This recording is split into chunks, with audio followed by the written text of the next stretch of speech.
Joining me today is New Hampshire State Representative Karen Ebel.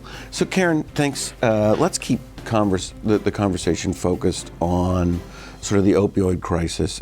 In our last segment, we talked about that as one of the major issues that the legislature had to deal with. And we were getting in sort of this role of treatment, and that's where I had to cut you off for a commercial. So talk to me a little bit more. Well, I think it's really important when you're talking about treatment that you talk about how treatment is going to be paid for, about the capacity of our state to accommodate the number of people that need treatment. And of course, New Hampshire always has revenue problems along those lines. And one of the key things that we did in the past legislative season was to pass Medicaid expansion. And as you know, the federal share is decreasing, so New Hampshire had to come up with a way of paying for its portion this time, which they relied on hospitals and insurance companies to step up to the plate to pay our share. So that's taken care of for this biennium.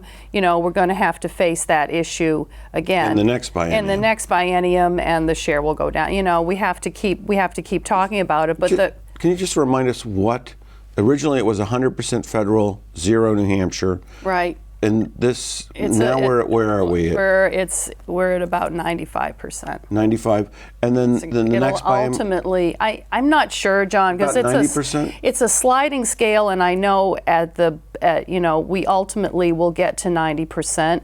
Whether I think it's going to take a series of years to get there, but our share obviously, and I think appropriately so, I mean the state should pay for some of this benefit, will be increasing. But the key, there are many reasons why Medicaid expansion is significant, but we were talking specifically about the drug treatment.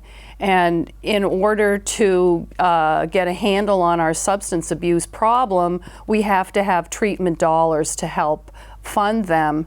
And the way that we're going to, a really important way that we're going to get that is through the Medicaid expansion dollars. Does the state in general have enough treatment dollars, not just for this issue, but all of sort of mental health related issues? No.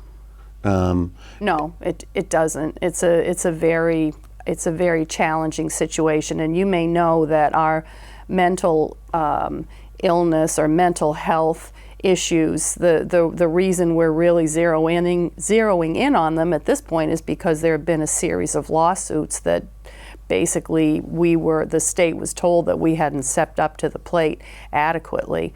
I can just give you a succinct example from my personal experience with the capital budget on the committee that I'm on, Public Works.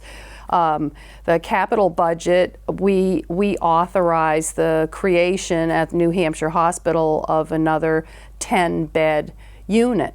And that was delayed because we didn't have the operational funding to staff the unit. So you could build the beds, but nobody could go in and work. Right, and so now we have the staffing, and there have been some other issues related to that. But those are the sorts of things that happen. So sometimes you can do something on the capital side, but the operational funds aren't there. It's a frustrating situation. And that issue, will we continue to see lawsuits unless the legislature deals with this, do you think? I believe we will. And I don't mean just only in the mental illness venue. I mean education.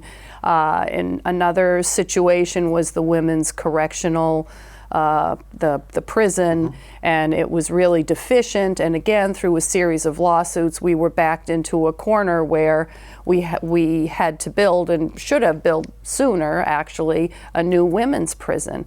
But I would argue that that's really no way to run a government through, whoever is squeaking at any particular time. Well, it's more than a squeak. Who's ever winning the lawsuit at a particular right. time. I mean, it should be a much broader, well-considered approach.